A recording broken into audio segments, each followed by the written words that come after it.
How much sun does a west-facing garden get?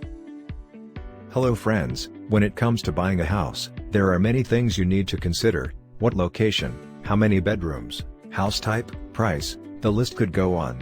And that's before you've even thought about the direction of the garden. To help you through this important decision, we've got a guide all about buying a house with a west-facing garden and whether or not it's a good idea. What is a west-facing garden? A west-facing garden is exactly what it sounds like, a garden facing west. The direction a garden faces will affect how much sun it enjoys throughout the day, making it something you need to think about in detail before deciding to buy a house. If you're unsure about the direction your garden is facing, then there's a simple way to work it out. Either take a real compass or a compass app on your phone and point it towards the bottom of your garden. This will mean you have your back against your house wall and you're pointing the compass away. The compass will then display the direction that your garden is facing. Alternatively, you can go on Google Maps and type in the address of the property you're interested in. Then if you view the house on Street View, the compass will display which way the garden is facing, with the red part of the arrow pointing to north.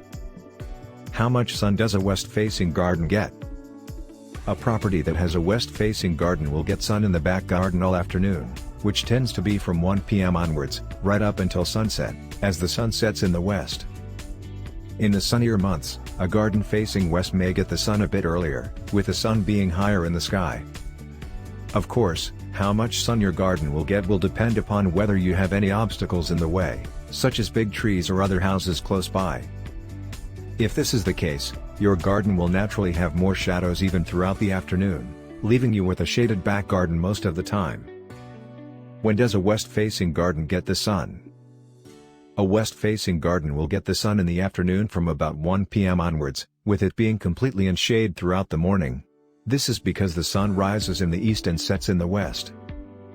If you have a garden facing west, you will have to bear in mind how much sun you get, and when, for deciding what you want to plant in your garden. This is key because any flowers will need to be able to stand full sun all afternoon whilst also being able to survive in the complete shade in the morning. An idea of the type of flowers that would suit these conditions is daffodils, jasmine, magnolia, roses, tulips, geraniums. Also, in the winter months, you may find that the amount of sun your west-facing garden gets is significantly reduced, so it's vital you consider this before buying a house with a garden facing west, especially if you're a keen gardener. If you like the video, give it a thumbs up and share it with your friends. For getting more useful and interesting information, subscribe to Engineer AJ Lod's channel How to Make My House.